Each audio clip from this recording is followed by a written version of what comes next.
Yeah. What's good, everybody? Welcome back to another episode of 8 for the Hour. I'm your host, DJ Ep2. And like always, I got my lovely, beautiful co-host, Miss Rachel Bradford. Make some noise for her. And I got two special guests in the building. I got the in-laws in the building. To my right, I got my brother-in-law, David, in the building. Make some noise for him. Let's go. And I got my other in-law up in here. Make some noise for my boy, Josh. Josh in the building. Yeah.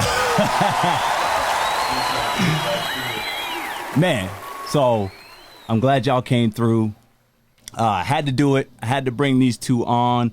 Both of them have. First off, thank you guys for your service. Yes. You know, yeah, we appreciate that. So, my brother-in-law right here, Marine Corps, Josh, Air Force, and I've been wanting to do a subject matter on military lifestyle and kind of get. I'm kind of accustomed to the lifestyle, but not the actual being active duty lifestyle. You know what I'm saying? Yeah. So I wanted to bring you guys on here and just chop it up about that, man, about the differences between, civilian life and military life and see what your guys' experiences being minorities in the military, if that's anything like that. So that's basically what I want to do is chop it up with y'all, man. Yeah, you know absolutely. what I'm saying? Yeah. So I know. Like I said, I know a little bit more about this guy. Yeah. Because in high school, I was in ROTC. Some of y'all know. I've mentioned that. He was one of the freshmen in my senior class. So I'm kind of familiar with how he got involved, But I wanted to hear more of your story on what led you into joining the military. To joining the military, man, I've given different answers about that, but so my grandfather was in the Army. He served. My Uncle Herman, he was in the Army. He served. My Uncle Dwayne was in the Army. Okay. He served, right? My Uncle Dwayne just got out maybe 2-3 years ago. Okay. Nice. Right? Dang. So, real recent. Yeah, he just Nice. retired real Wow. recent. And then his younger brother, Jason, right, was in the Air Force. Okay. So he just got out the same time that Dwayne did. So they're younger, right? And they're closer to my age, and they're both in Virginia right now, and they live right down the street from each other. Okay. Right. Life was happening, man. Yeah. You know what I mean? Yeah. And I didn't know which way I wanted to go. Right. I knew I didn't want to go and get my degree right away because I knew a lot of stuff that I was getting into, the people that I was hanging out with, and the mindset that I was in at the time. I was just gonna waste my mother's money. Right? Yeah. I probably would have been out of college the first semester. Yeah. Probably the first week. That's But not. they Yeah. they wouldn't they wouldn't have Give myself a week. Yeah. They wouldn't have discharged me until, that entire semester went, man. But they Yeah. probably would look at me like, yo, get his ass out of here. Yeah. So, man, I looked at what was going on. I looked at my life, man. I was like, man, I gotta make a decision. Yeah. Right? Yeah. And the decision I make, I have to make sure that I can take care of myself, right?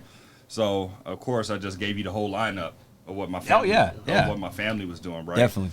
So, funny thing, so I was in Navy JROTC, right? Okay. Yeah. With all 30 uniforms, you know what I mean? Because they still got them in JROTC, but that shit don't go nowhere, you know what I mean? And a buddy of mine, he's like, hey, man, let's do the Marines. Right? Yeah. Like, they got the buddy system or buddy program going on right now. Let's go over there. Let's check it out. So we go over there, after school, you know what I mean? We talk to the recruiter and, we started asking questions and stuff. And, the Marine recruiter is a little bit different than the rest of the cats, you know what I mean? So I was like, yeah, man, talk to the Air Force. I heard something about a bonus. Y'all got some bonus. He's like, yo, we don't do no goddamn bonus. Yeah, we say we don't do that around here. He was like, you want a bonus? You take your ass over to the Air Force. You know what I mean? That's what I did. So, So say less. Say less. Yeah. But on the slide, though, my mom, she because I was still in high school, right? You know what I mean? And I was still kind of a year out, and I got entered into the DEP program. But my mother wouldn't sign off on the Marines because she was like, yo, I need you to come back. Yeah. I need you to come back. Yeah. And she's like, you know, out of the 4, you know what I mean, the Air Force is probably the safest bet. So if you want to do it now, right, and you need my buy-in, then Air Force is the way to go. And like I said, you know, I had some you know, external stuff going on, man. And I was like, nah, I got to get out of here. Yeah. So went to the DEP program. 10 days after I graduated, I was gone, man. That was it. I was out. So Out of there. You were joining during Iraq time? Was it? So it was 2002, 2003. Was when I came in. So it was getting hot over there, huh? Yeah. So, Yeah. I could see why a mother would say that. Yeah, for sure. Definitely. And then was it always something you knew you was going to do, join, or how'd you lead up to that? I think it was pretty inevitable that I was going to join. Yeah. Just which route I was going to go, because like you said, we were in ROTC together. Yeah. And then I don't know if you remember, but after I graduated, I went to UNM or OTC with you guys, and I was doing the Marine officer program there. Yep. And I just remember one day we were doing swim quals, and I was sitting on the side because I suck at swimming. And I was sitting there, and then I don't know if you remember the gunny, the short African American. Yeah. He comes over to me and he's sitting there and he goes, "You hate this, right?" And I go, "Yeah." You know, because as you guys know, when you're in the ROTC program at UNM, it's going over military history, naval history, all this stuff. It's to prepare you to be an officer, correct? Yeah, like all the book stuff, and that's not me. Yeah. I just from when they told me after high school, oh, you go to the ROTC program at UNM, you become an officer, you get paid more. That was in my mind. But going through those classes, I started to kind of phase out of that idea. And when that gunny came up to me, which is an enlisted Marine, came up to me and he knew I was in the mindset. You can see it on your face. And he goes, "Just go enlisted." Yeah. He's like, and he sat there and he had a full-on conversation with me of how, because I was going to be an infantry officer, how if I were to go out fresh as a, second lieutenant or whatever into an infantry division, I'm going to get tore up. Yeah. Because I go by the book, they go by like real life. Yeah, experience. They've been in the trenches. You got these NCOs and these senior lance corporals and stuff that been to, deployments and stuff like that, and I come in fresh out of college, clean uniform, all this stuff, they're going to tear me up. Yeah. So he kind Facts, of he kind of went to me, and we had that deep conversation, and within a month I was gone. That was it. I mean, and there for me there was no other choice but to go to the Marine Corps. I mean, you guys know, Dad's a Marine. Yeah. And me and Rachel kind of grew up in that mindset. Yeah. Like, I remember when we were kids, we used to play this game. It was like Quick Kill or something like that. I mean, Rachel told me about that game. When she told me about it, I was like, what kind of childhood did you... it was And how old were you when you were playing this game? Little, that's are some of my first memories. We were probably like 4. So it's basically we get old Nerf guns back when we were kids. And we had to kill each other and first. we had to turn off the lights and who died first. It was like old school Call of Duty. With Nerf guns and around the house. With no NVGs, huh? Just straight dark. 5, 6-year-olds just running around trying to kill each other. So it was inevitable that I was going to the military. I mean, and I think I kind of knew in the back of my head it wasn't going to be the officer route after that gunny. After that, gunny sat me down and said go that route, and then I joined 2006. We were 5 years into the Iraqi war. And for me, it is on my mind that joining Marine Corps infantry 4 years into a war. Who knows what's going to happen? But I couldn't see myself going Navy. Couldn't see myself going Air Force. All that time, being 18 years old, growing up the way I did. Right. No brainer. Yeah, there was no brainer. I was going infantry. I had a good list of jobs I could have picked, but it was infantry. Well, it's funny that you bring that up, man. Like the games and stuff that y'all used to play because, and you don't recognize the shit, man, until you grow up. Right? I was playing music. I wasn't killing nobody. No, man. So I was doing hospital corners on my bed. You know what I mean? Because my grandfather, he was like, this is the way you make your bed. You wake up, you make your bed, you go brush your teeth, then you go get breakfast, man. Like that's the way. Every morning was structured for me, you know what I mean? So I didn't know anything better, man. So, I just thought that's how you made a bed, you know? Until, he said that was it, Nah. He said, I feel you. So when y'all left for boot camp, what was going through y'all's head? Like that first night or that first time y'all got there, or what was going through your head? Like, were you questioning, like, am I doing the right thing? Or was there anything like that? Or you knew, like, nah, this is it. This is what I want to do. You know what I mean? Yeah, no, so for me, man, I don't know. Like, I try to get as much information as possible to make an informed decision, right? So when I'm in it, you know what I mean? I'm not looking back. I'm not regretting my decisions, man. I'm just trying to figure out how to maneuver through, right? Makes sense. And get to completion. Yeah. You know what I mean? I look back on a lot of the stuff that I did when I was in the military, and I'm just like, damn, how did I do it? Okay. You know what I mean? But or would I do it again now, knowing what I know? Yeah. You know what I mean? It's a completely different question, man. But when I was there the first night, I already knew what I was getting into. You know what I mean? Yeah. Like, it was a whole lot of other cats. That Like they thought they see knew. it on their Yeah. face. Yeah. It's like- Because as soon as they grab you off the bus, man, yo, it's go time. It's go time. Yeah. Ooh. They in your face. I got yelled at for having cough drops because he told me to get rid of all my candy. I was like, bro, cough drops ain't candy. Yeah, but he Talk about. yeah, but he dug in my ass for like half an hour, bro. You know what I mean? Over cough drops. You know what I mean? So, and there was another incident, man, where That's funny. yeah, you couldn't have any water in your iron, for us anyway. Yeah. In your wall locker. So you got this wall locker and you put all your shit in there. It Yeah. has to be set up a certain way. Your shirt's got to be 6 inches, so you in there with tweezers and all the other stuff. I'm not sure if you guys do that or not. No. Yeah, so that's what they was doing on the Air Force side, man. Just, I guess, to make it troublesome. You know what I mean? Yeah, give you a hard time. Yeah. So they doing wall locker inspections, and my shit's immaculate. You know what I mean? Yeah. I done missed church, right, to make sure my Yeah. wall locker is good to go, right? Because a lot of people was going to church to try to get a break. You know what I mean?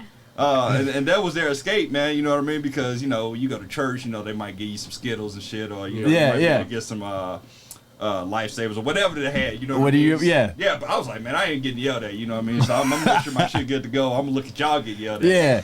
Y'all But, can have that. Yeah, so he tipped my little iron over, man, and I shook it for 30 minutes, bruh. I swear, bruh, to get all the water out of it. I even had it upside down, right? So I knew it wasn't no water in that shit because I was ironing my stuff to make sure I was crisp. Yeah. And he came through, Tech Sergeant Harris, never forget, man. He turned that bitch upside down, and water came out of it. And it was only a drop couple of water. drops. Yeah. So I had to go around to everybody and shake that shit and say water for sale. And then he had me stand up while he was briefing the entire time. So I mean, it was dumb stuff like that, man. But I was mentally prepared because I knew it was going to be a whole lot of extra stuff, you know what I mean, to prepare you for the military life. So because they got to break you down to build you back up. Facts. So, yeah. Facts. That's facts. And then you, how was it like? I think I was so mentally prepared. I already knew what I was getting to with the upbringing that we had, and then just ROTC. Master Chief and Major from Highland, they didn't BS it. Yeah, BS us no, at they all. didn't at all. They told us, didn't at all. exactly what's going to go down, how the military lifestyle is, and then, even my dad, I knew what he went through and everything he told me to prepare for. So when I went to boot camp, knowing it was going to be the Marine Corps boot camp, you see the movies and Full Metal Jacket, and Right. I think they came out that movie Ears Open or Eyes Open, whatever that movie was. That was a very toned down version of Marine Corps boot camp. But I was already mentally prepared, and then like physically, I was fairly in good shape. Right. And then I already knew how to drill, march, and all that stuff, good stuff, from there. yeah.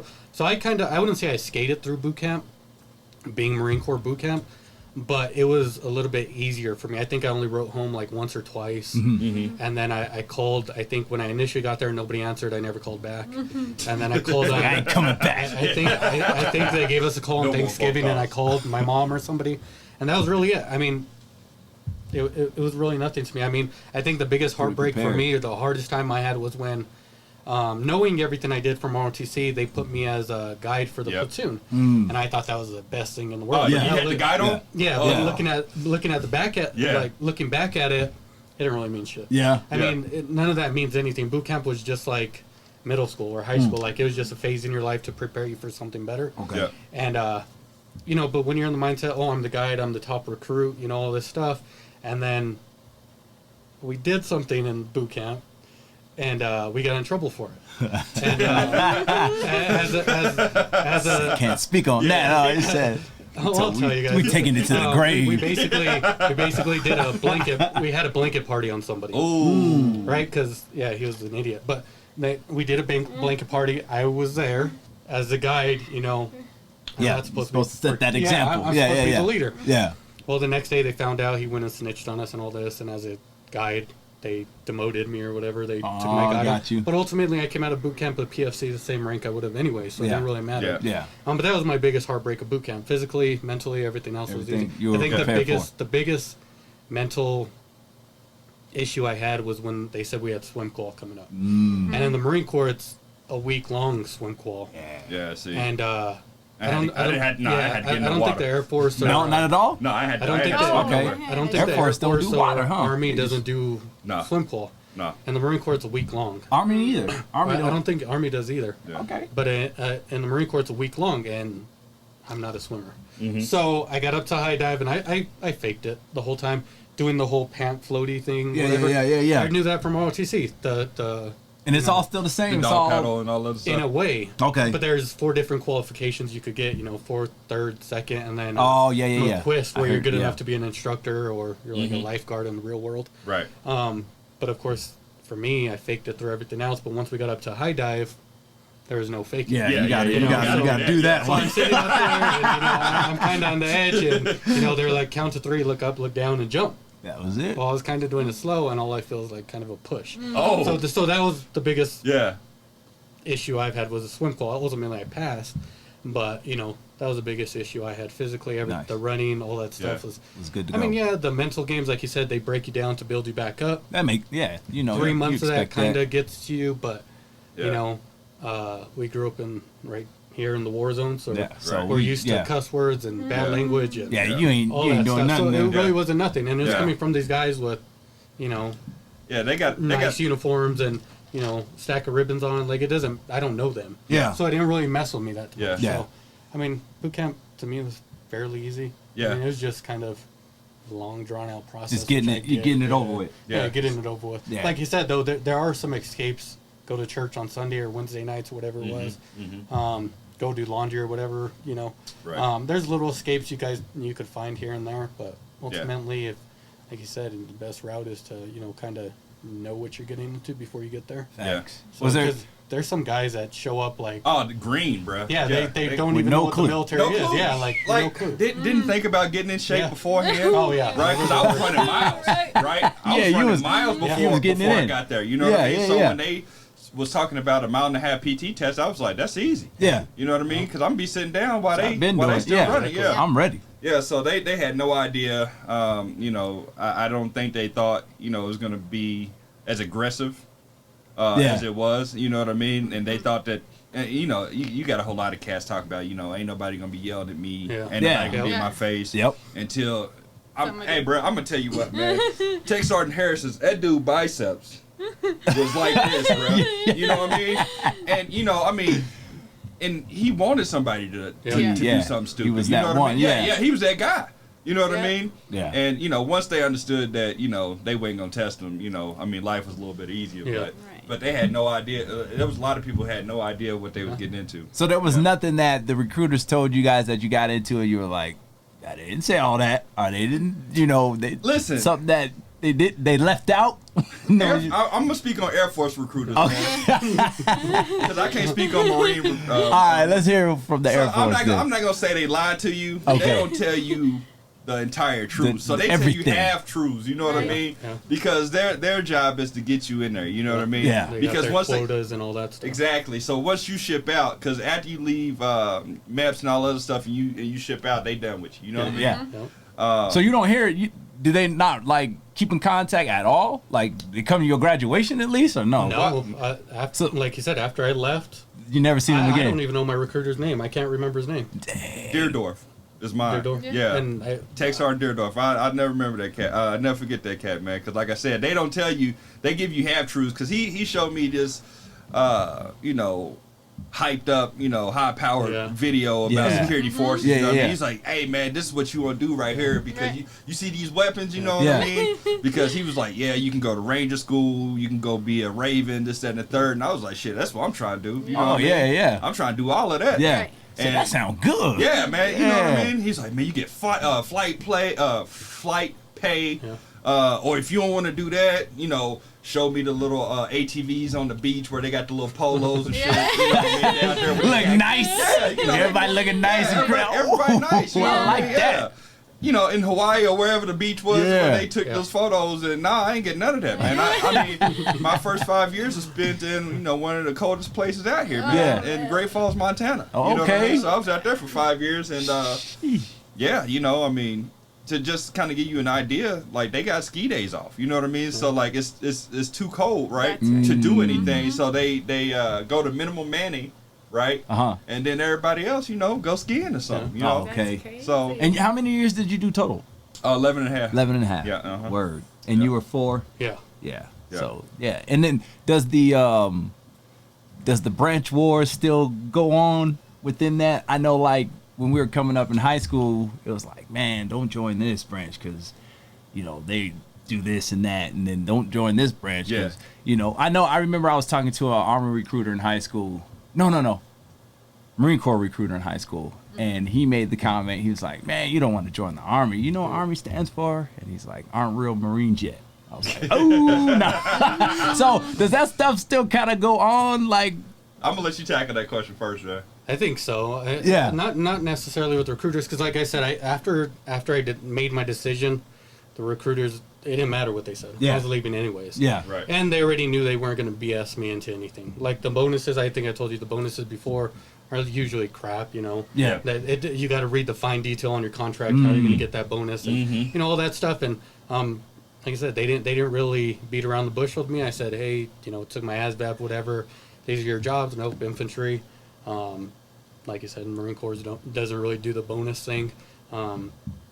But after that, they just said, all right, you're shipping out here.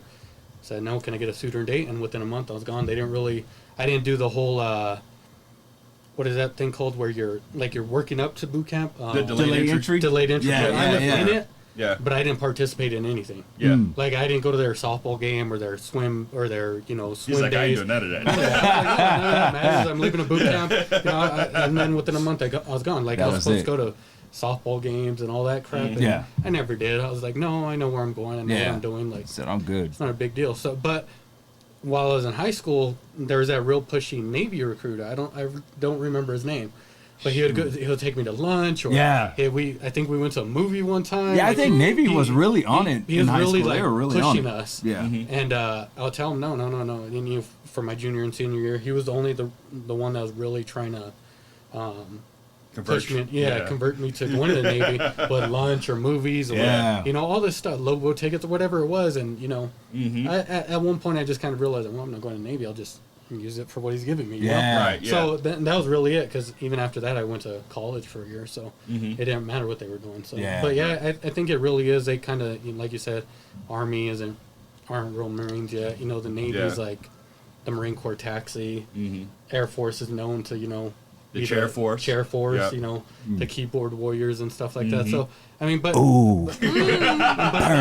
in my opinion, it don't really matter. It doesn't really matter. Like, I feel you. Who's to really say who's better than who? Because without one, they all need each other. Yeah, you know what I'm saying. You know, like, so what I'll say to that, man, is, and I think you can attest to this, man. So there's some internal bickering, right? I wouldn't really call it fighting. You know what I mean? Because you know, at the end of the day, you know, we're all in kind of all cut from, you know, the same military. So facts. You know, and I got his back just like I believe that he would have mine. Facts. You know what I mean? No, I hear you. To go down, but right.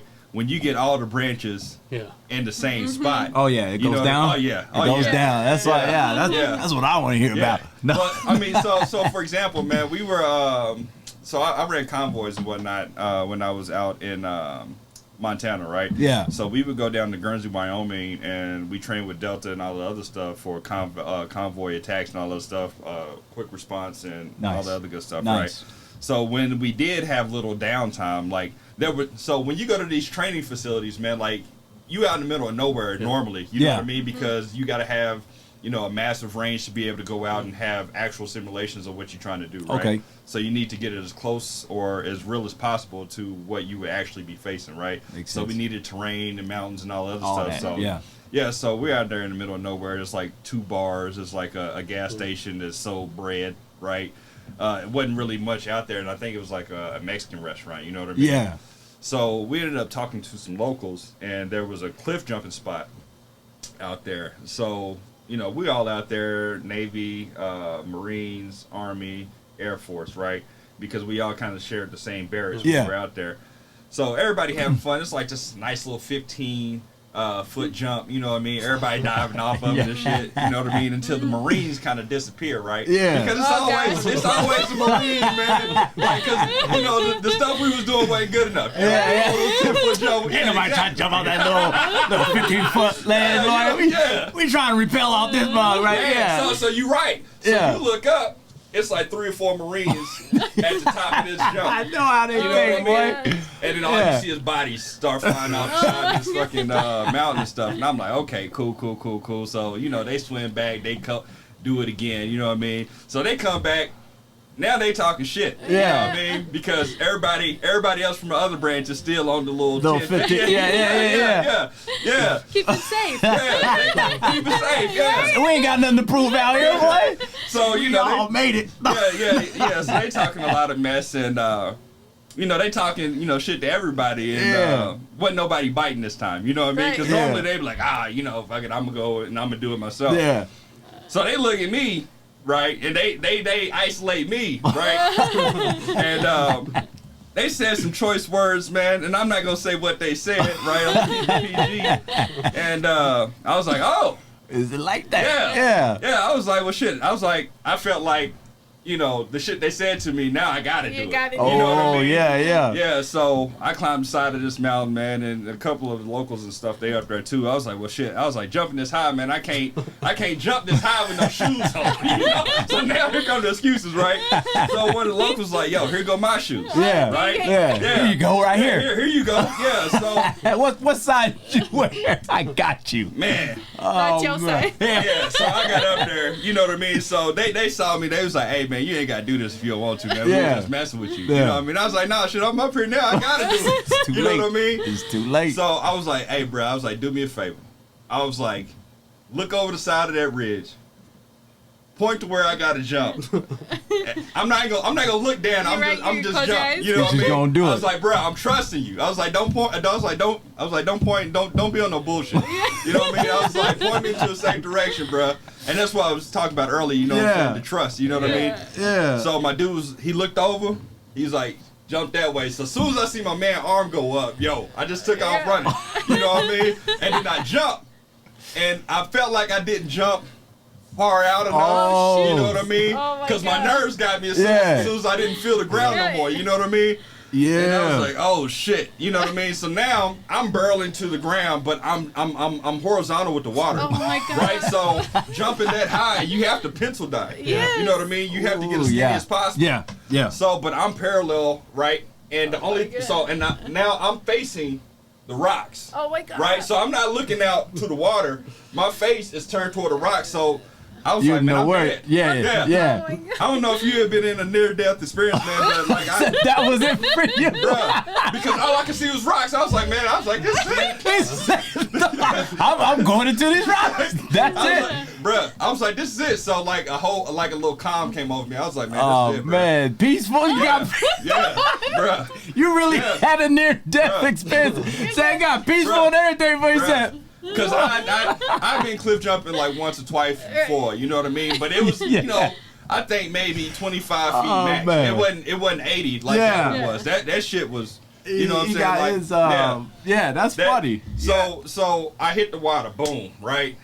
And I'm relieved, you know what I mean? And I didn't feel anything. My body was numb, and then all of a sudden, all I felt was like 100 or 1,000 needles come over my body and shit, because I guess the blood was rushing back, right? Because I smacked the water. You know what I mean? Oh my God. And I pop up, you know what I mean? And you know, some of the Marines start jumping in the water and start swimming toward me. I was like, yo, bro, I'm good. Don't worry about it. I'm good. They was like, nah. So my nose is bleeding. Oh my mouth is bleeding. The little webbing right here, that was real. Gone. Yeah, my shorts were like was like a hula skirt, man. So it was like, I'm serious. It was That's like crazy. Like 2 or 3 different spots, all the way to the elastic. Yeah. So I got up, man, I was like, I looked at the Marine. I was like, man, I ain't man. mess with y'all, man. He said, I'm good after that one. I told my boy, I was like, hey, man, get the truck. I was like, look, We're we going. out. Said, I ain't messing with them no more. Yeah, man. So yeah, it's some internal, back and forth, man. But like I said, at the end of the day, I feel like, I can trust him to have my back and vice versa. But to that story, do you think you helped, or do you think the Marines was like, see, that's why you don't join the Air Force, right there? You see what he just did, right? Hey, listen, man. Man. Some choice words were given, man. A challenge was given. That's what I'm saying. You could have helped. You say, hey, you the only one who stepped up. You know what I'm saying? So that we gotta make some noise. You stepped up. Yeah. That's the way I see it. I wasn't there. Yeah. But I'd be like, he was the only Air Force or airman I was the only one. Yeah. Airman who did it. So yeah. I gotta show you some love on that. I appreciate it, man. I thought it was over, man. Yeah. I thought it was over. I don't know how you are, but with me, I don't do well with heights. I mean, I don't want to sound like it's a black thing, but I don't do well with heights. But you could be different. You did join the Air Force, so therefore you would probably be in the air sometime. Well, so ish, right? So the Navy, I would say, flies more than we do. Yeah. You know what I mean? Yeah. With the what do you call them? The destroyers, the airships and whatnot. Yeah, the aircraft carriers. Yeah, there you go. The Got destroyers. you. That makes sense. Yeah. That makes sense. Yeah, because they transport the planes to where they need to be. Yeah. And they take off from there. Do what they need to do, and they come on back. You know what I mean? Because our bases, you know what I mean. You gonna see us coming because we gotta fly. A ways out before we get there. So it's just more the Navy that does the flying. So that's one of those misnomers that Air Force is always in there. Yeah, and I know you guys be jumping out of them. Yeah. For me, I was in the helicopters pretty much. Yeah. That's how we traveled. Mm-hmm. But I never worked with Air Force. No Air Force pilots. I don't know if it's because I don't know how that works, but yeah. It was always Navy or Army or even Marine Corps pilots flying us around. Yeah. So I've never had the chance to work with Air Force. That's one of the branches I've never. It's crazy. Work with trained, or not even trained. I mean, I know they got we were up in some CQB course in LA, and every branch was there except for the Air Force, and they have a lot of people don't know, but they have, like he was saying, special forces too. Yeah.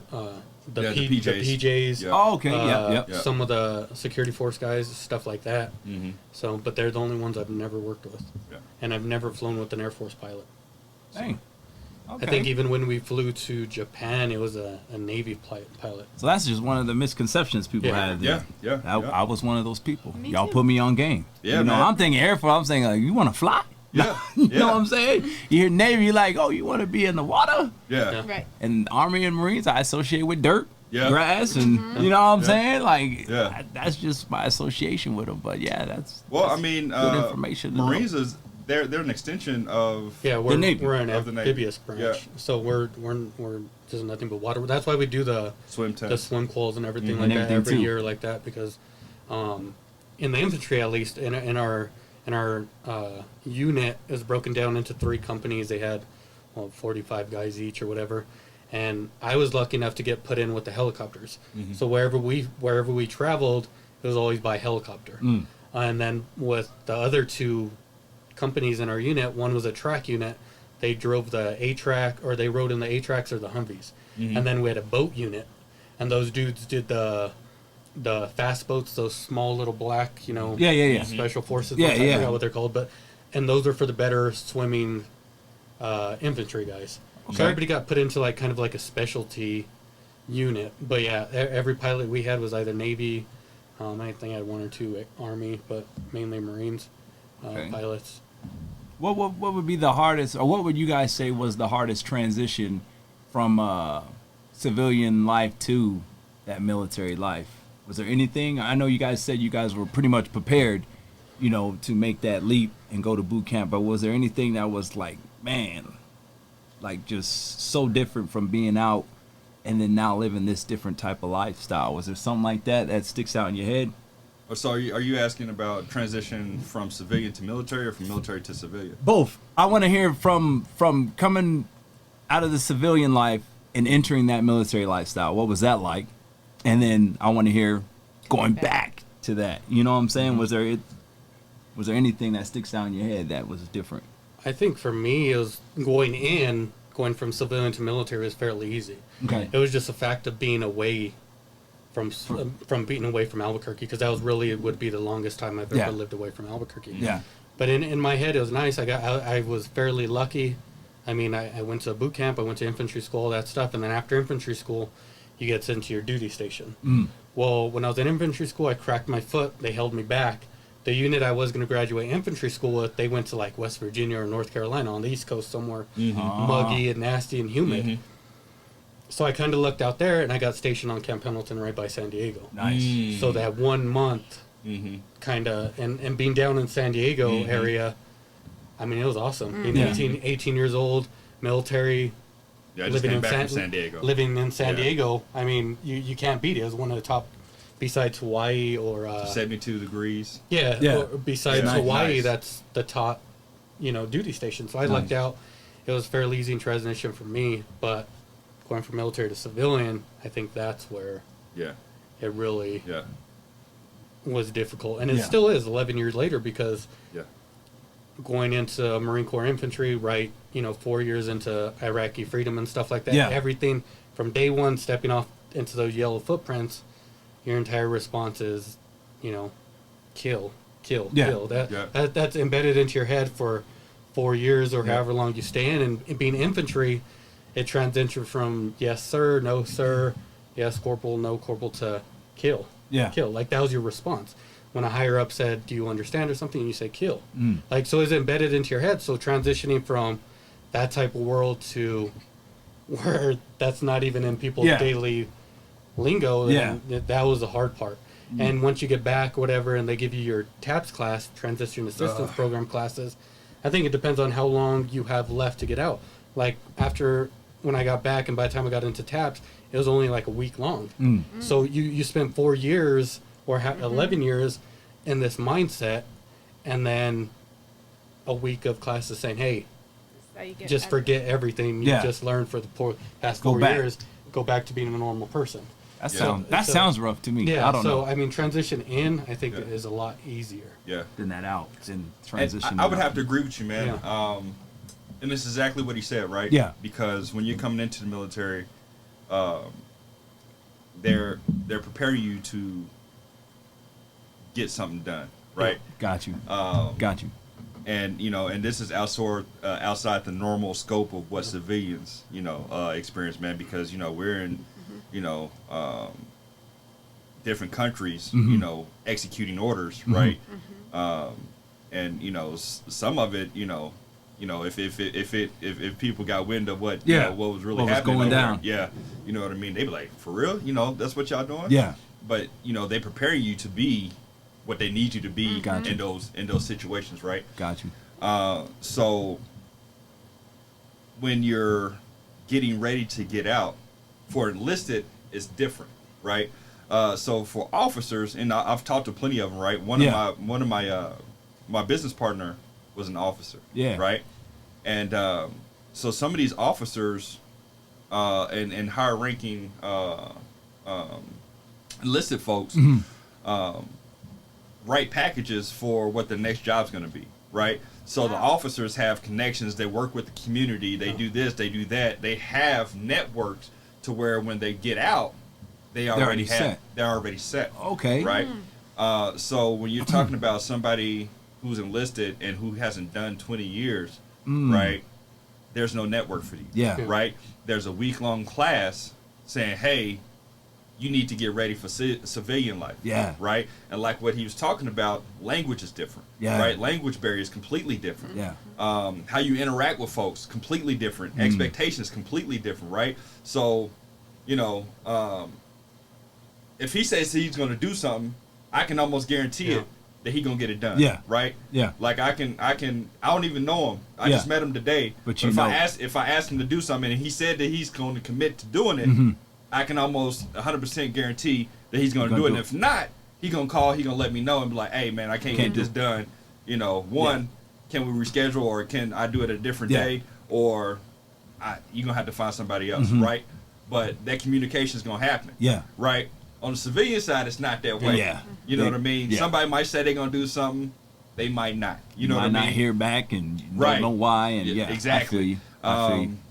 And even in the job market, right? So the resumes are different that you write when you're in the military, when you're trying to get a different position, as opposed to writing a resume in the civilian side, and being able to translate what you did while you were in the military to what you did what you're going to be doing in the civilian sector. Yeah. Right?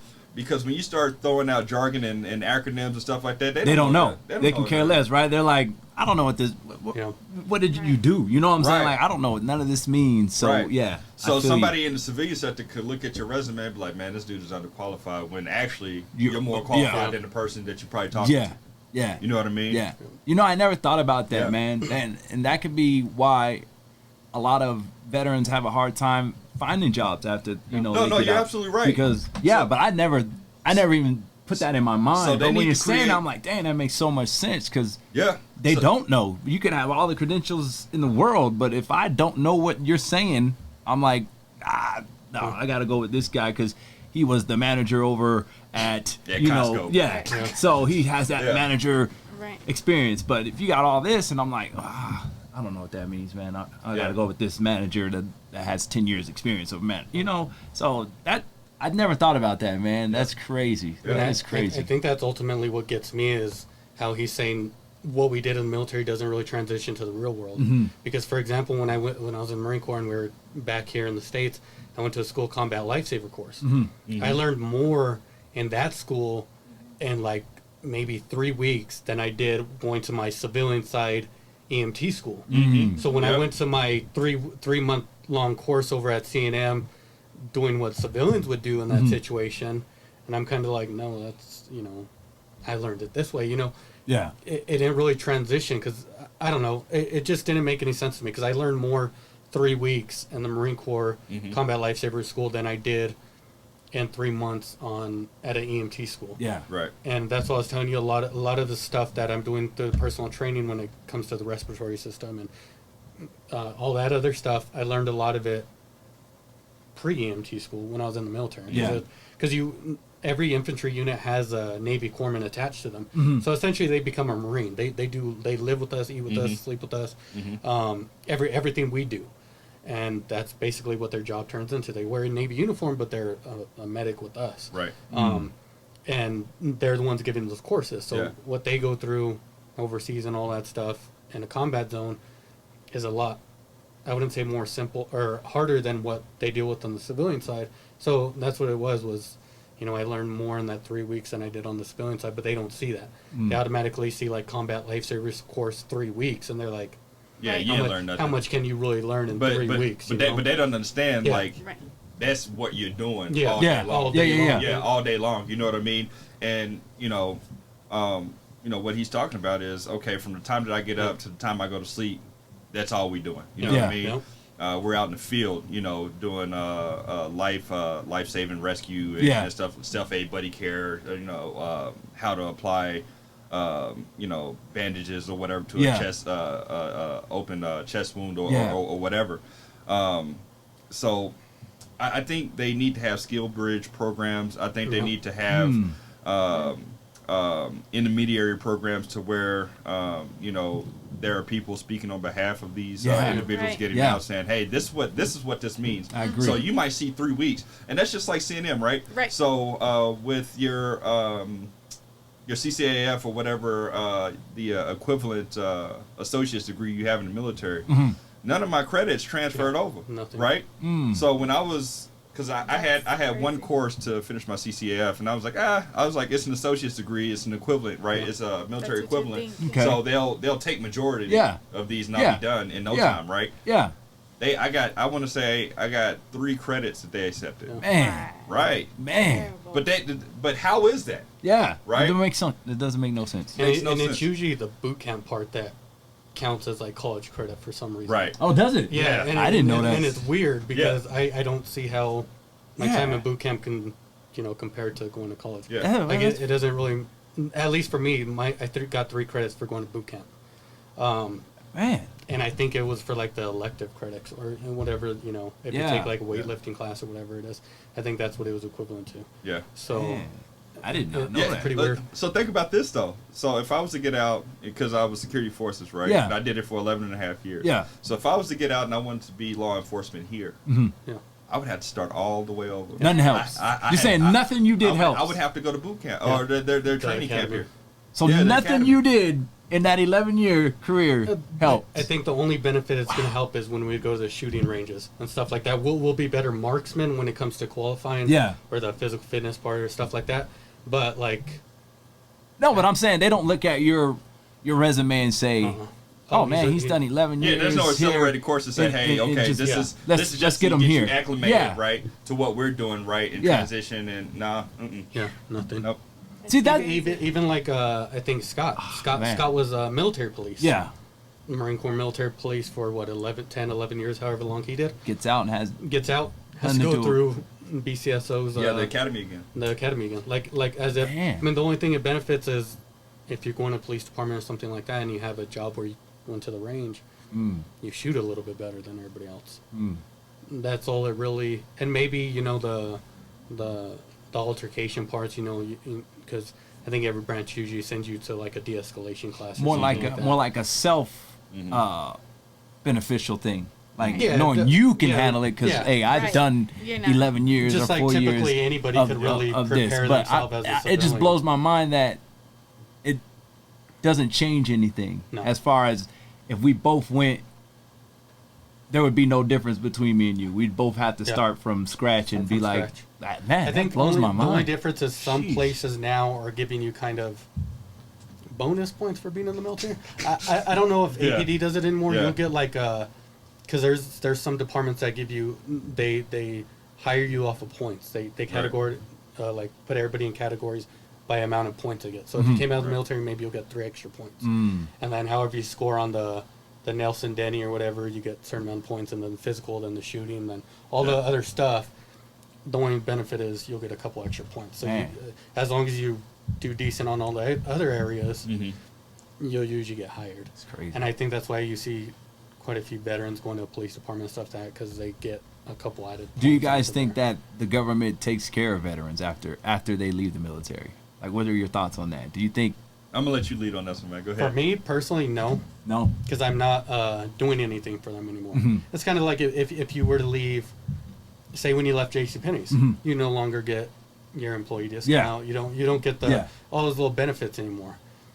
For Same me thing. personally, I know going to school afterwards, they paid for some school. I think they paid up to like an associate's or something like that, depending on what courses I took and how many credits and all that stuff. I think that's really the only thing I've benefited from it.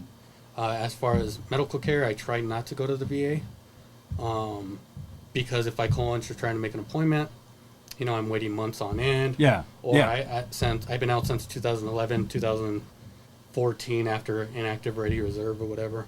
But everything I'm filing, they keep saying no. They keep denying my claims.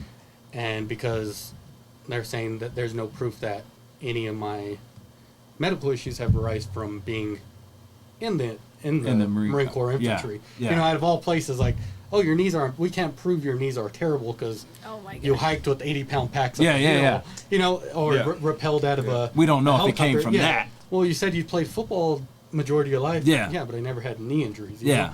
know? Maybe jumping out of a helicopter. Yeah. Messed up my knees. You Yeah. know, but they try to fight. From my experience, at least they push back. Yeah. So you don't Because feel there's no help? I don't think so. And like transitioning back out of the Marine Corps, I took that week-long transition class, whatever, and it's really, majority filling out paperwork. Yeah. But they embed it in your head for 4 years. This is your life. This is your lifestyle. Live Yeah. this way. And then afterwards you come back with all these issues, Yeah. and they're kind of like, "Well, get in line." yeah. That's what I kind of feel like, for me at least, because Yeah. even I got on the end to ask John Lee for help to file my Yeah. paperwork, And luckily, I know he's working there, so Yeah. he's been trying to help me. But if you're trying to do it on your own, you're Good not luck. benefiting the military anymore. Good luck. You're Yeah. just going to be taking from them. So they're in no rush to help you, is from my experience. Hey. Yeah.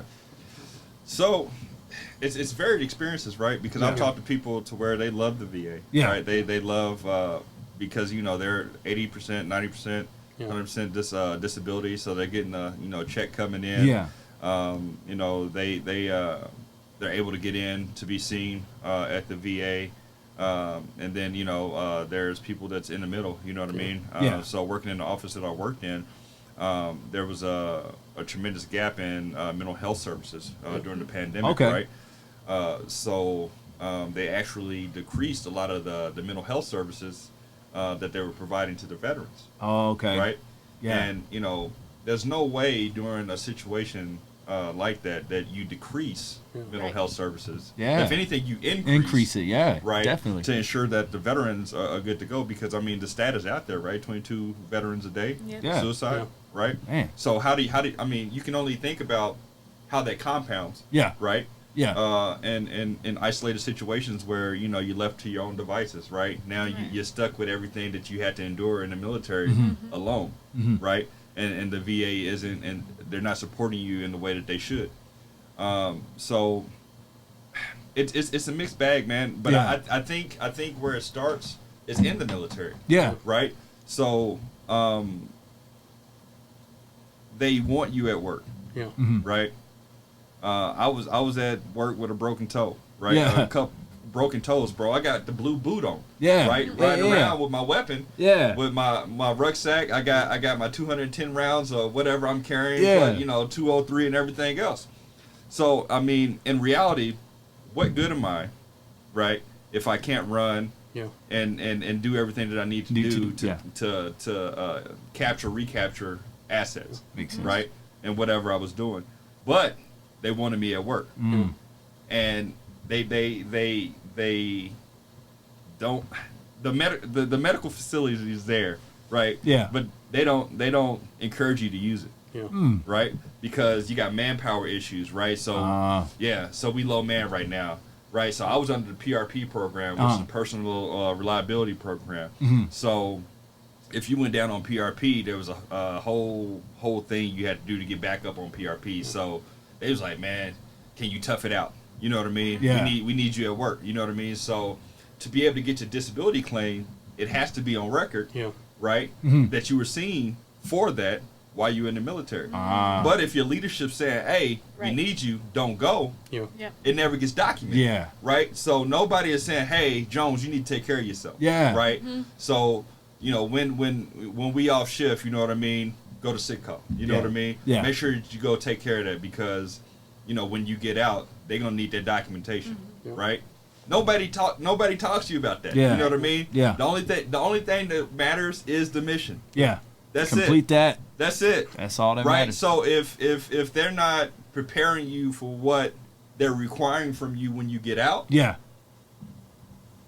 Right. Doesn't matter. Yeah, like mine, like I was saying, Hey. my knees, my hips, my back are all beat up. But like he was saying, and we ran around with a medic, basically what you would see at the medical facility Yeah. anyways. Yeah. So our thing was, hey doc, can you check me out? Instead of getting Instead it of going and getting documented. documented. Right. But like you said, your leadership doesn't tell you, hey, Yeah. get this documented, because when you get out, you could get a little bit of money. Yeah. They'll No, have to help you on disability, or you could make this claim. They don't tell you that. As long as you're getting the mission done, that's all that matters. If my doc could give me an IV right then and there, instead of going down all the way to medical, They're gonna do get it. out of the field, getting a Humvee all the way to medical, I'm getting the IV in the field. yeah, they're going to give you an IV in the field. Yep. I mean, and that's the way it is. Now they're giving me issues. Oh, well, you didn't claim it while you were in. Well, I was 18, 19, 20 years old. If I roll my ankle, I'm gonna suck it up. Yeah. Like I'm not now. I'm Ace 30. bandage and Yeah, I'm now back. now Yeah. I'm 34 years old, and all these are starting to take effect on Yeah. me. And they say, well, you didn't claim it while you're in. Well, I was young. I was in shape. Yeah. No one told you to. I rolled yeah. my ankle. I kind of stretched it out the next day, and that was it. Yeah. Or my knee. I blew my knee. Okay, like you said, ace bandage and keep on. Yeah. That was really it. And you can't. I mean, and you saying leadership failed me. doesn't help you with your claim. Exactly. Yeah, They ain't gonna hear that. Yeah. They ain't gonna hear that it's on at them. all. Yeah. No. Man. Yeah. You're supposed to know, right? Yeah, But exactly. But how are you supposed to know what you Exactly. don't know? Exactly. So- Exactly. Man. What do they say? Don't ask, don't tell. No. Oh my god. No, but hey, I want to get a little bit political because this is always something that drives me crazy when I see this. So, Yeah. how do you guys, being veterans, how do you guys feel about people kneeling for the national anthem?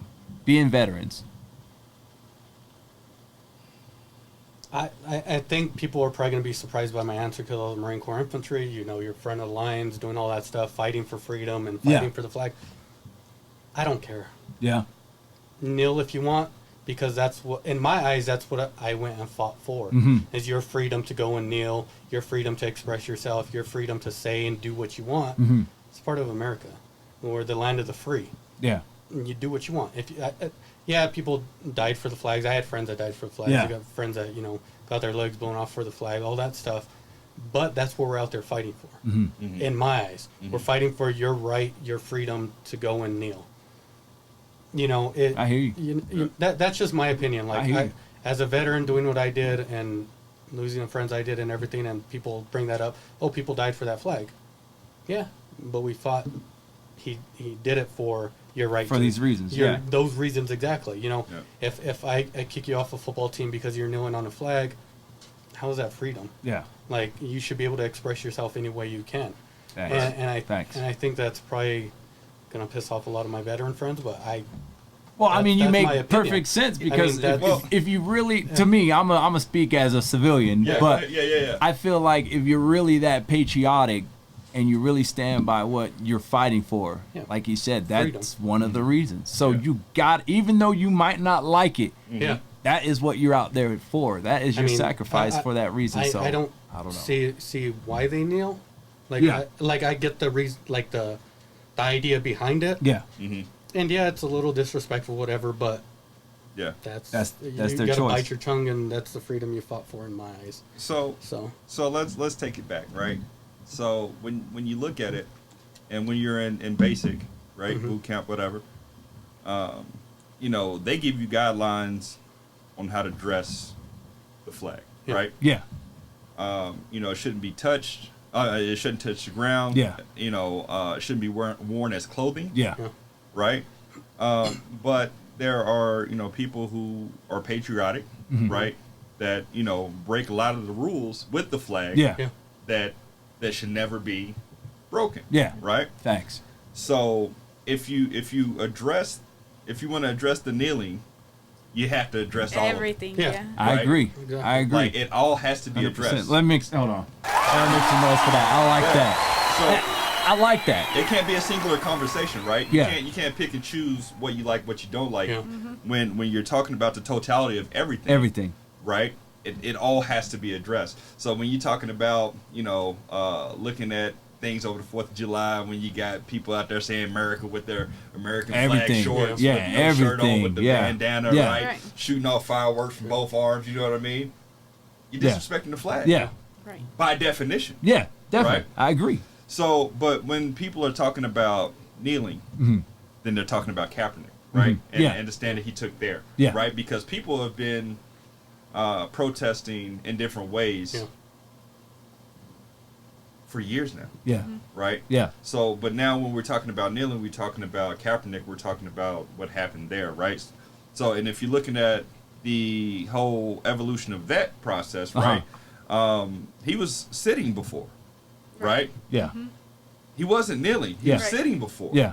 It was somebody who was in the military or a veteran who came to him and said, "This is the better way to do This it." is more Ah. respectful. Right. Yeah. Yeah.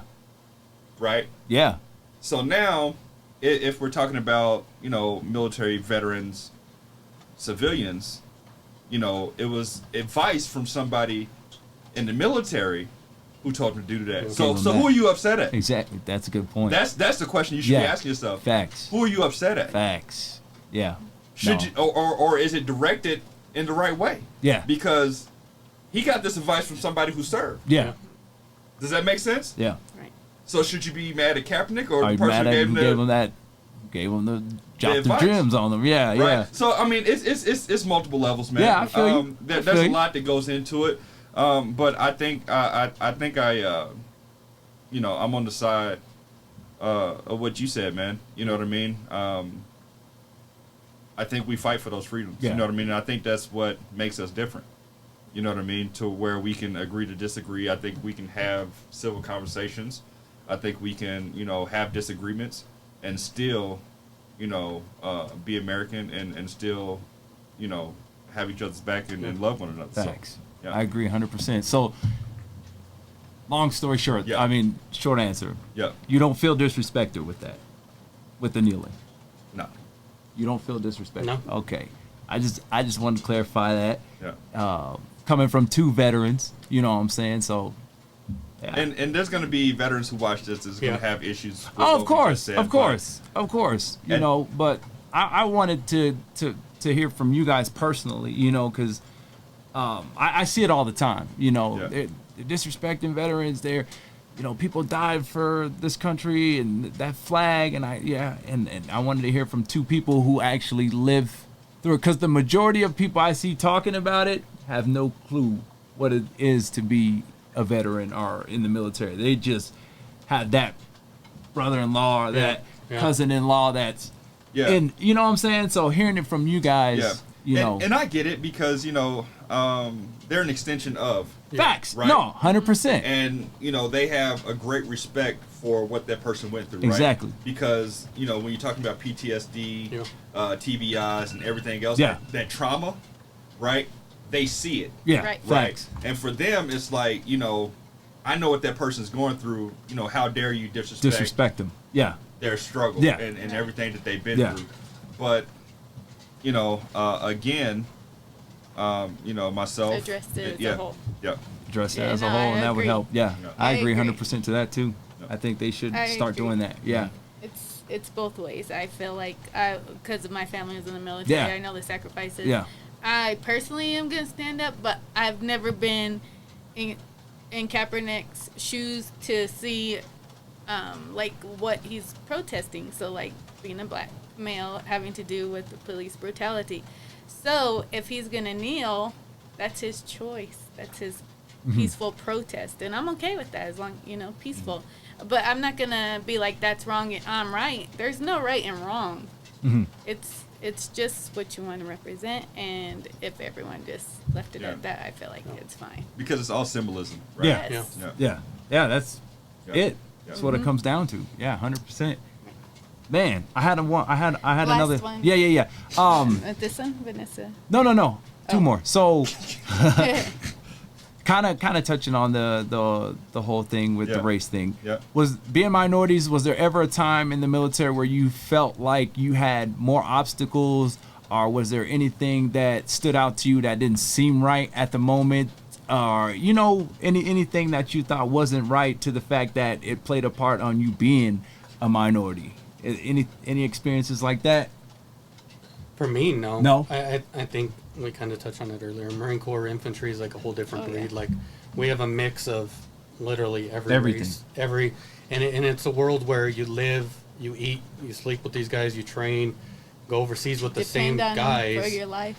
And if I have some type of resentment towards this person, well, then if we're in a combat zone or I need this guy to have my back, and I've been racist to him, Yeah. It's not going. that- Yeah, that's not going to work it's gonna out end too up well. bad. Yeah. So you kind of, once you get into Marine Corps infantry, you don't really, That other word doesn't that exist. doesn't exist. I mean, to me, I didn't face anything. In reality, all my leadership was some type of minority.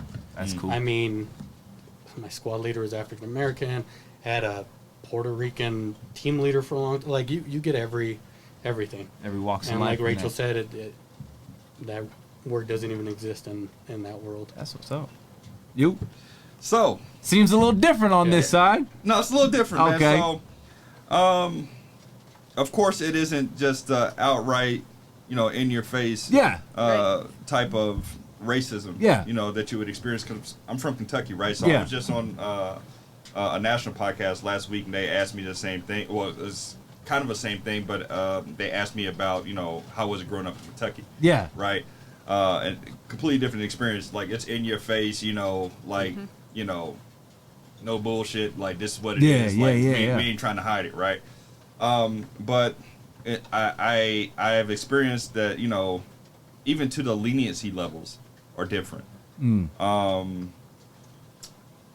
So to give an example, right? So me and my time in the service, I got out here at Kirtland Air Force Base, and I was the #1 rated NCO in my squadron. Okay. Right? Out of 32 peers, there were staff sergeants, right? Okay. There were constant conversations because there was a lot of us that were about to get out of the military. You know what I mean? Or thinking about separating the second and third. Yeah. So there were constant conversations with my Caucasian counterparts about staying in, right? Like, oh man, you know, you guys are built for this. You know, you guys might as well, you know, you did 10, you might as well stay in. You guys are already over the hump. This is smooth sailing. You guys are going to be the upper tier of leadership. You know, there's so many schools that you guys can go to, right? I had one conversation, right, with my direct leadership saying, hey, Jones, man, you know, you're really good, you know, staff sergeant. You should consider staying in. Yeah. You know what I mean? Yeah. But from my upper leadership, I wasn't given those same conversations. They weren't coming down from their tower to come talk to me. You know what I mean? Yeah. But they were having these conversations while I'm in the room with the counterparts. With other people. Yeah. But I'm your #1 rated NCO, and nobody's talking and about. you don't get the talk. You don't get the nobody's that interaction. Yeah, and not that I'm saying that I need to be begged to stay. No, in. no, yeah. But it's just right. You know, there were plenty of other instances where, and it's almost kind of like if you look at it, because you may miss it. You know what I mean? If you're not paying attention. Definitely. And like some of the punishments, right? So the triple nickels, the Article 15s, or if you get an LOR, LOC, or what degree of punishment you get was different. Yeah. You know what I mean? Or you know what I mean? They may give Rachel, you know, 2 or 3 times, you know, verbal counseling to fix or correct your action. You know what I mean? And then, you know, you might mess up and do the same thing that she did. Yeah. And they already hitting you with an LOR, LOC. You know what I mean? A higher degree of paperwork. Okay. You know what I mean? And I've seen that plenty of times, and I've seen a lot of people get removed from the Air Force because of it. Ooh, right? Okay.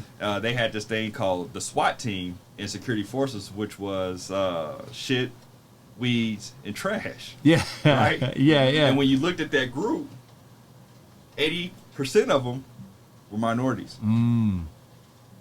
Yeah. Hey. Yeah, that's crazy. That is crazy, man.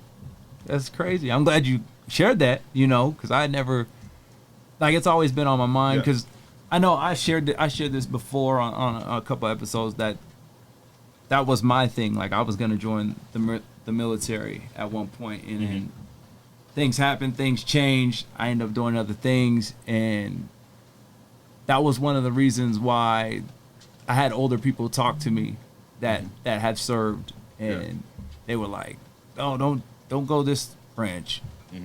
Go Air Force. Air Force, they take care of, you know, minorities and everything like that." Like, people would actually be telling me these things. Yeah, no. Like, I mean, it's just so, everybody hears that, right? Yeah, it's so different here. If you go, so I always wondered, you know, does it really make a difference, or is it kind of the same thing either branch you go in? So, and what I would say is, you know, everybody's experience is different. It's different, you know exactly. I mean? Exactly. It's different. You know, always liken it to that picture of the apple, right? You know what I mean? One person may see that the apple is completely untouched, right, pure, whatever, and on the backside is bitten. Yeah. You know what I mean? People can look at the same situation and get something different out of it. But you know, like one other example, man. One of my good friends and supervisor, he was an E7, he's a Master Sergeant, man. And I would hear how they talked to him. You know what I mean? They didn't grant him the same level of respect and dignity that they afforded to other folks. Yeah. You know what I mean? Yeah. And I went to him. I was like, "Chan, why are they talking like that?" You know what I mean? Yeah. And I did he sense that too? Like, no, of course. Yeah. Okay. Of course. Okay. But there, I mean, what's the answer to it? Yeah. You know what I mean? Right. Yeah. What's the answer? There is. Yeah. That's tough.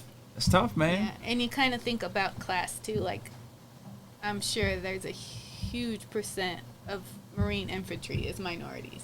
Yeah, I mean, Pretty much all was Yes. somebody trying to get away from their civilian world, Situation. Yeah. and they didn't go to the best schools, or they Right. didn't get the best education, and their ASVAB scores were low. Yeah. So they either got a waiver, or that was their only job option. Right. So I mean, and we know those type of schools that people went to aren't the best, and they usually grew up or in minority communities. So that's majority infantry, Marine Corps Right. infantry at least. that makes sense. I mean, we got low scores, so that was our only option, and you Yeah. get a little bit of everything. We didn't. I mean, we had some kids that were upper class. I mean, There's very and few. Yeah, it was weird for him to be there, and we always questioned why Marine Yeah, what Corps are you doing infantry. here? But he had the same mindset. Yeah. He Yeah. was tired of being spoiled, and Mhm. he wanted to do something with his life, or felt like he'd do something with his life. So he didn't want that stereotypical rich kid Yeah. Right. upbringing. The He stigma, wanted to yeah. be so he wanted to get out and say, hey, I served in the Marine Corps infantry. You can't Yeah. bash me for being a rich kid anymore. Yeah. So Yeah. that's we really got a little bit of everything. That's Yeah. cool. So So I urge you to do this, right? And when you talk to somebody in the military, Yeah. you can almost directly translate what they did in the military or where they're at Uh-huh. in the military as far as jobs Uh-huh. back to the resources they had at home. Mm. You can almost directly correlate where they're at, like, so intelligence, right? Yeah. So if they're, intelligence in the military, they probably had a good upbringing. They probably Yeah. had great education. Yeah. They had access to resources, Mhm. right? And then, you can look back at infantry. Maybe, a lot of them come from, impoverished communities, right? Not the greatest education, Yeah. but you can almost. So next time you talk to somebody in the military, Just just ask 'em. Just Yeah. ask them. Yeah. Yeah, I can see that, man. I think in that comes with the jobs they offer, or I think that you're going to take initially also. Because, like, when I was in the ROTC program from Highland, they asked me where I was from. Then they're like, oh, you could be, like, just take a history, what is it? What am I thinking? Get a history degree and go into the Marine Corps and be an officer. Mhm. And so that's initially what I was doing was the Marine Corps program. And then they started, like, I had to start taking math classes, and I scored really high. I like all the physics and stuff, and they're like, oh, actually, maybe you we got could be another a route for you now. naval Yeah. engineer. Yeah. Yeah, and they were like, maybe you should look at this naval engineering, and I started taking naval engineering, and I was like excelling in those. Yeah. And but that was never even an option at first. Like, just from where I came from, they were like, no, just get your degree and go in the Marine Corps. Yeah. That Yeah. was the Yeah. first option. But yeah. Facts. Last thing. Yeah. Any advice for anyone who's planning on joining or about to join the military? Any advice from either one of y'all? From somebody thinking about joining the military? What about your child? Your child's joining the military. Oh, what would you tell your child joining the military? My kids? Yeah. Their mindset made up. My kids. Yeah. Yeah. Listen. For me, I'm not gonna steer them away from not going in. Okay. Right. I'm gonna try to help them enter the proper way. Yeah. Right. Let them know what their options are. Right. And let them know that listen, if that's not a job you want, wait. Yeah. There's no rush. Yeah. Right. Especially if your ASVAB says you're this, Don't take nothing less. you don't have to take that. Right. Because their job is to get you in as quick as possible, and Right. a lot of the times they may not care, yeah, they just have quotas for specific jobs, That they and they need those filled. right. So But for me, man, I hope that my struggle's enough. You know what I mean? You don't have to do that. Yeah. Like Yeah. if you want to and you want to serve your country, by all means, that's fine. But I hope that I've elevated your life enough to where you consider other options. It's not necessary. Yeah. It's not necessary. I It's not hear a you. have to. You know I what I hear mean? And that's what I would probably say to that. That's nice, man. Female too, daughter too. Huh? Daughter too. I would Is prefer. there an I would extra prefer- talk with daughters? Is, So there's. is there an extra just getting back to like the Vanessa masculine, and I know the Fort Hood just was problematic, right? We found men also, but when that came up, it really brought like a lot of women's stories. So do you give your daughter the extra talk, like, or do you worry more about your daughter? As far as military goes? Yeah. So she wasn't considering it. She actually went into ROTC over the because she's a freshman in high school. Okay. So it's funny how she got into it because she did. My daughter's lazy, right? I'm just be real, man. And she was trying to get out of the gym. Yeah. Right. Trying to get out of physical activity and thought that she was going to be able to get out of physical activity by doing ROTC because she had no knowledge of what it was. Right? She just thought it was another course. Yeah. And when school started, I was like, what made you go into ROTC? You know what I mean? I was like, I thought you didn't want to do anything in the military. Yeah. Right?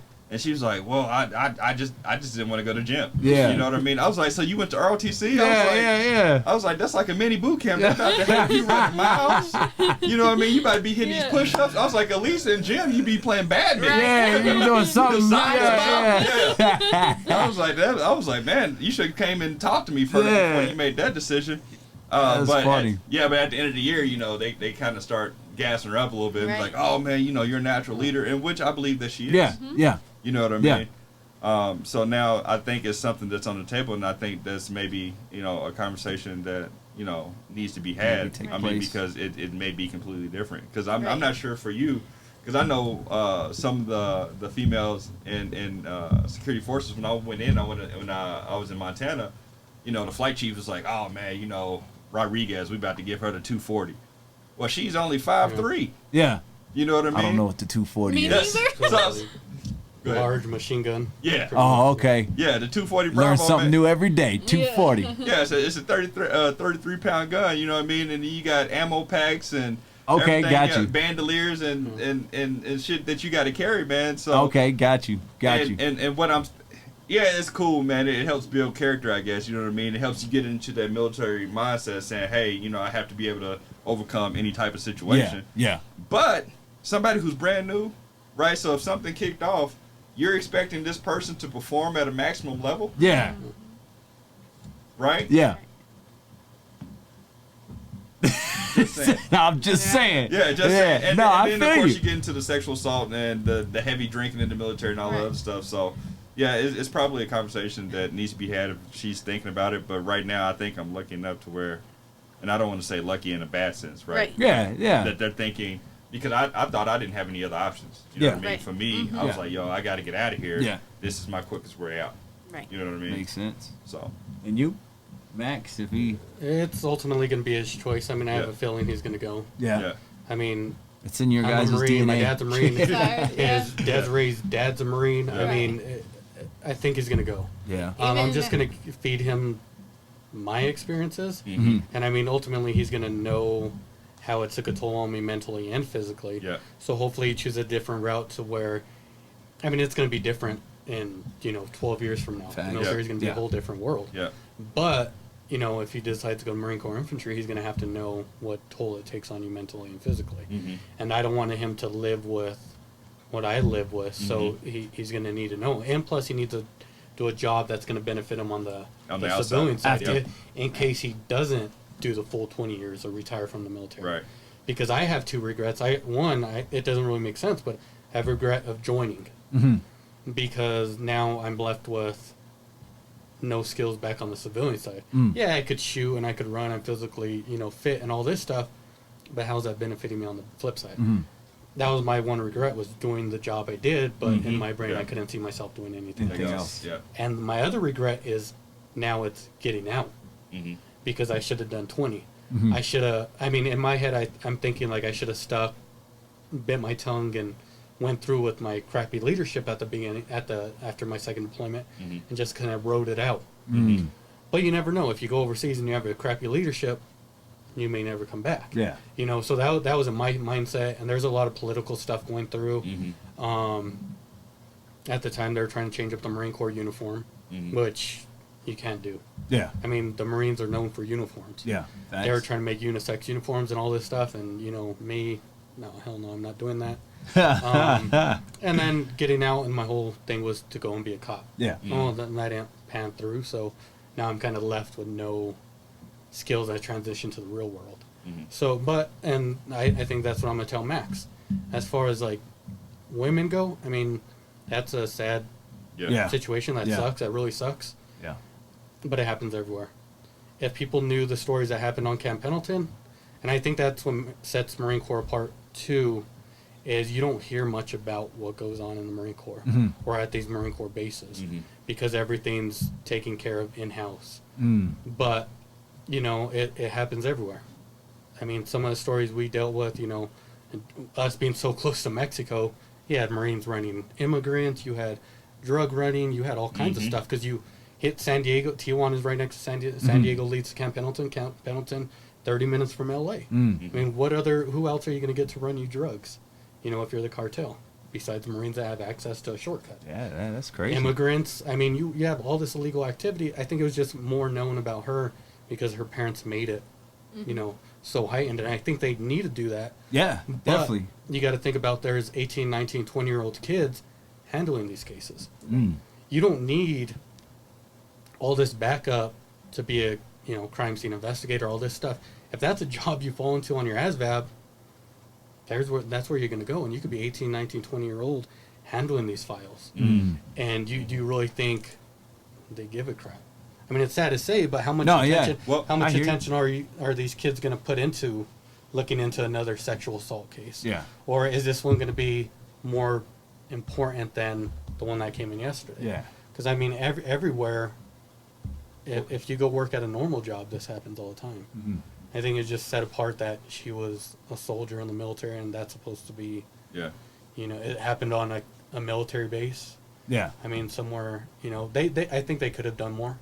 Got her some escorts to and from work, or, like, just have her going at a different time than this other dude. Yeah. You know, there's a lot of stuff that could be prevented, but that could be said with any case here in the civilian world or the military world. That's true. So I think prevention too would be good if it like you said, it's not handled by the military. Like they need to have a source where they go outside of the military. But see, my thing on that is, but like in the civilian world, that chick goes and get a restraining order from her ex-husband, ex-boyfriend, whatever.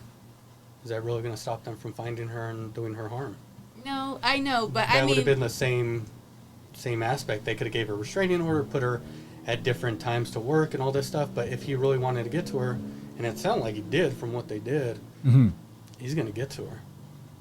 Yeah, I mean, I think there's maybe no they could have stopping stripped him out. I mean, I just feel like if you have a resource outside of the military, at least. Yeah, but there's so many of these coming across their desks, just like the civilian world. Yeah. You're saying like they couldn't cover it, cover it up. Right. Well, from what the story I watched, she was afraid because nothing ever got done. Right. And you got to think of how many cases of this came across their desk prior to this. Right. So I mean, what makes her case so much special? That they should have prioritized it over this case that came in yesterday or the day before or something like that. They wouldn't have known, is what I'm saying, that her case would have ended up the way it did. Yeah. Now, it should have never ended up the way they did, but they don't, like he said, sometimes they're understaffed. They're, you know, ran by kids that just got out of school, you know, their specialized school or something like that. And they would have never known that her case needed to be prioritized. I mean, they could have done different stuff, had him move to a different facility or, you know, different working hours or, you know, whatever. Well, I think you said the key thing there, right? Prioritize, right? Yeah. Yeah. So, is it a priority? Right? Yeah. And should it be higher on the list, right? To where, you know, so many of these are coming across the desk, right? Well, shit, okay, we got a problem, Yeah. right? This is now a priority. Yeah. A priority, right? Yeah. Of course, the mission is the mission. Yeah. But we got to get a handle on this, right? Yeah. Right. You know, our soldiers are being assaulted. Right. What are we going to do about this? And I don't think, you know, not even just there, but military wide, you know, that, you know, they've put or placed a priority on something like that. So I think that's the key thing, man. You know, are they prioritizing? Yeah. Yeah. You know what I mean, it's the same in the civilian world. You know, the rape log with APD is backlogged for 20 years. or the sexual assault logs back like 10 years, whatever it may. I mean, they're so far on all this stuff because they're not. I think they're living in a different time period, mindfully that they're not thinking that these are as important as they are. Like if a female or even a male reports sexual assault from leadership or, somebody in their division, it should be looked at right then and there instead of put into another case file like this one was. Right. Put in the background. And I think it depends on your leadership. Like you said, it's a mission. If there were the only two working in that shop, if I take her out or I take him out, now our work is going to get put back in time. So that might have been their way of looking at it. Now it's wrong, but Yeah. that might have been the way they looked at it. If they were the only two, it sounds like they were the only two in that shop or whatever it was. So if they took one of them out, they're going to get behind on work. Mm. I mean, that's the way I see it. Oh I mean, yeah, like you guys said, mission is the mission. number. So. It's all about numbers in the They coulda military. felt Like that you got to way. have numbers. Well, Yeah. But I mean, no, you're absolutely right, man. Because a lot of stuff that should be a priority falls to the back burner. Like I said, I've been at work with broken toes. yeah, exactly. You know what I mean? And the people that are hound doing all this stuff, like at the medical or whatever. Yeah. I mean, are they given the right schooling or right background? Like the people handling these cases. Yeah. Do they have the right training to say, hey, her case is more important? She's reported this 3-4 times to her leadership.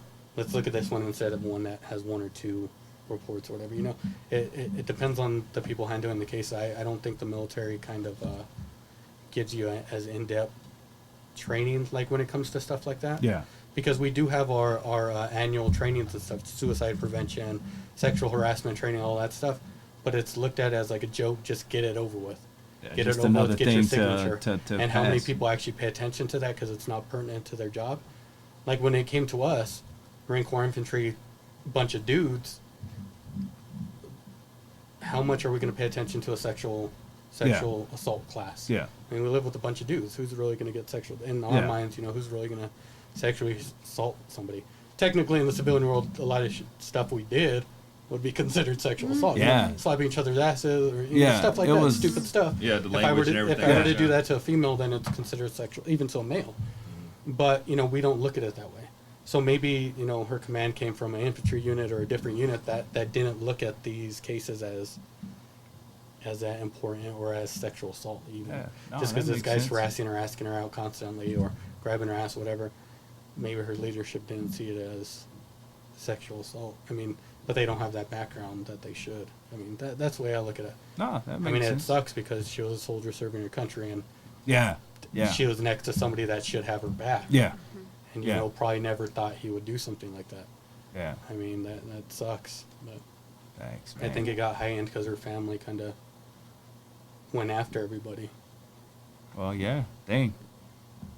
Yes. Well, I appreciate you guys, Yeah, man. that was a good That was one. Appreciate good. you having me, man. Got a little deep, but it's good information to have out there, man. And I Yeah. appreciate you guys for coming through.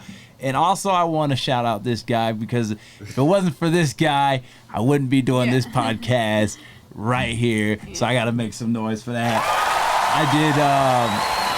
I was a guest on his podcast, which is Answer the Damn Question. Yes, sir. Yes, so sir. if you get a chance, check that podcast check out, me out, man. man. Yeah, Yeah, check me out. So I had the pleasure of being on there, and as soon as I got out there, I was like, man, that was fun. I gotta start something up, and that's what led me to this. So shout out to you, man. If it wasn't Appreciate for it. you, I wouldn't be Yeah. doing this. Appreciate it, man. You got a great show here, man. I'm I just happy to appreciate be a part of it. Appreciate it. Appreciate having my brother-in-law Davo in the building too, man. Thank you for coming through and sharing your experience with everybody. I don't know if y'all want to add anything or not, or I just want to say, I think the military, like we did talk about bad points in the military. I But thought we got think- good points too, though. Yeah, great points too. But I think the military is ever changing, and I think that we're gonna, now that the spotlight's there, the things are gonna change, and hopefully it is safer for everyone eventually. Thanks. But yes, Yeah. I do Cool. still fully support. Cool. You got anything you want to add? You good?